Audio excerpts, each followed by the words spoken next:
In our last episode, America was throwing a decade-long party. The music was loud, the cars were fast, and the money seemed endless. But every party ends. What happens when the music stops? When the bank doors are locked with chains, the factories fall silent, and the sky itself, once the limit for heroes like Lindbergh, turns to dust and darkness. This is the story of the Great Depression, the worst economic crisis in modern history. It's not just a line on a graph. It's a story of fortunes lost overnight, of families torn apart, and of a generation that faced unprecedented hardship with resilience and grit. The Roaring Twenties were over, and the Great Crash had arrived, silencing the roar with a deafening thud. If you're ready to understand the forces that brought a superpower to its knees and the human stories behind the headlines, make sure you're subscribed and the notification bell is on. This is a crucial chapter in American history, and you won't want to miss it. So how did it all go so wrong so fast? The cause of the Great Depression wasn't just one thing, but a perfect storm of economic problems. The first ingredient was the shaky foundation of 1920s prosperity, the stock market.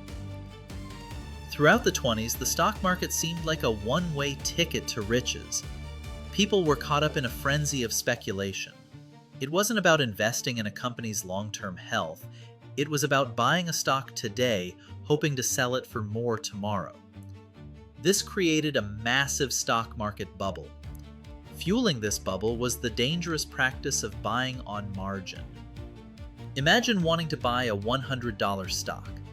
With buying on margin, you might only need $10 of your own money, borrowing the other $90.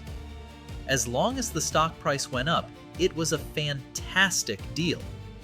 But if it went down, even a little, you'd get a margin call from the bank demanding you pay back your loan immediately. When people couldn't pay, it started a chain reaction of selling. This speculation was also a symptom of a deeper problem, the uneven distribution of wealth. The rich got much richer in the 20s, but wages for the average worker barely rose. There was a huge amount of money at the top, fueling the stock market bubble, while most families didn't have the purchasing power to sustain the economy. They were relying on credit, which meant they were deep in debt. On October 29, 1929, a day that would be known as Black Tuesday, the bubble burst. The gamble was over. The stock market completely collapsed. Panicked investors tried to sell their stocks all at once, but there were no buyers. Fortunes were wiped out in a matter of hours. Stories of millionaires becoming paupers overnight were tragically common. The crash created a ripple effect of panic, triggering a full-blown banking crisis. People rushed to their banks to withdraw their savings, creating what's known as a bank run. But the banks didn't have the money. They had irresponsibly gambled with depositors' savings in the stock market. With no federal insurance, when the bank failed, the money was just gone. This caused widespread bank failures. Thousands of them closed their doors forever, and ordinary people lost their entire life savings. At the same time, the nation's central bank, the Federal Reserve, made a critical error. Instead of pumping more money into the economy to help the struggling banks, they constricted the money supply, raising interest rates. This made it even harder for businesses and people to get loans, starving the economy of the cash it desperately needed. Just as the crisis deepened, the government made things even worse. To protect American businesses, Congress passed the Smoot-Hawley Tariff Act in 1930. This placed the highest taxes on imported goods in over a century. The idea was to encourage people to buy American, but instead of helping, it sparked a global trade war. European nations retaliated with their own tariffs, and global trade ground to a halt, strangling the world economy and spreading the depression globally. Finally, another hidden problem was overproduction. During the 20s, new technologies made farmers and factories incredibly efficient. They had produced massive quantities of food and goods to help rebuild Europe after World War I. But when Europe recovered and the domestic market couldn't absorb everything being made, a huge surplus built up. This caused prices to drop, leading to farmers losing their land and factories laying off workers long before the crash. The economic collapse was swift, brutal, and total. By 1933, unemployment had skyrocketed from 3% to a staggering 25%. Nearly 1 in 4 American workers was jobless. For African Americans and other minority groups, the rate was even higher, often exceeding 50%. With no work, no savings, and no government safety net, millions of families were evicted from their homes. Homeless families began building shanty towns on the outskirts of cities, using scrap wood, tin, and cardboard to build shelters. These desperate communities became known as Hoovervilles, a bitter jab at President Herbert Hoover, whom many blamed for not doing enough to solve the crisis. Newspapers used as blankets were Hoover blankets, and empty pockets turned inside out were Hoover flags. These were symbols of both human desperation and resilience. The psychological toll was immense. For millions of men who had been raised to be the breadwinners, unemployment was a source of deep shame and failure. The crisis shook the foundations of the American family and the identity of a generation. For farmers on the Great Plains, the economic crisis was compounded by a terrifying environmental disaster. A decade-long drought, combined with over-farming that had stripped the land of its native, deep-rooted grasses, turned the topsoil to dust. When the winds came, there was nothing to hold the soil down. This was the Dust Bowl. The massive dust storms called black blizzards were terrifying spectacles of nature. They could block out the sun for days, burying homes, destroying farms, and making the land completely unlivable.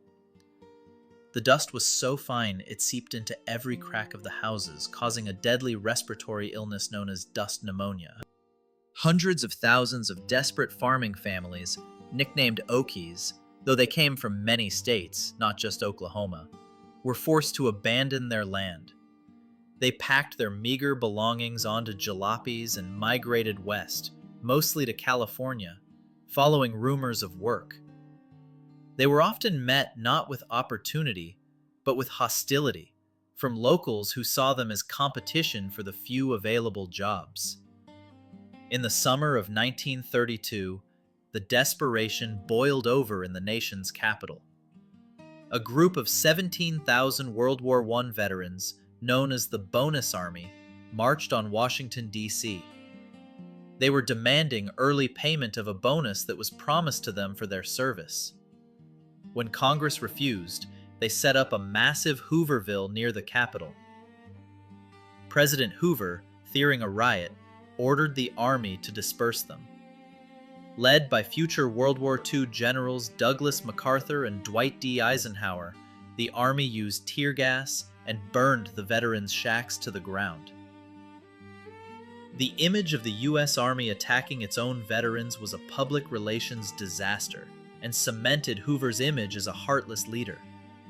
The Depression also fueled ugly nativist sentiments, reopening old wounds from the 1920s. With jobs scarce, many Americans wrongly blamed people of Mexican heritage for taking the few jobs that were left. This led to a tragic and unjust campaign of forced deportation and repatriation. Federal and local governments, as well as private companies, forced over 1 million people of Mexican descent to move to Mexico. The cruel irony was that an estimated 60% of them were legal American citizens, born and raised in the United States. It was a shameful chapter of discrimination, tearing families apart and violating the constitutional rights of American citizens. The Great Crash of 1929 didn't just cause a recession, it triggered a decade of suffering that fundamentally changed the country.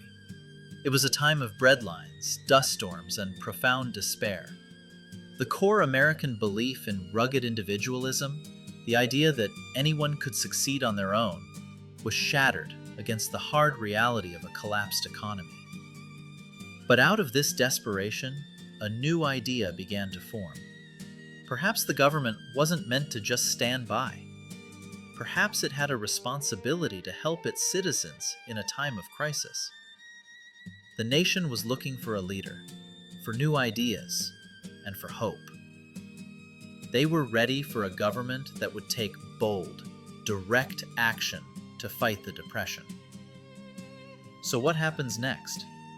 How does America pull itself back from the brink? That's the story of Franklin D. Roosevelt and the New Deal, and we'll tackle it in Part 3. Make sure you're subscribed so you don't miss it. The Great Depression tested the American people like never before. What part of this story do you find the most shocking or moving? Let us know in the comments. Thanks for watching. Until next time, stay curious.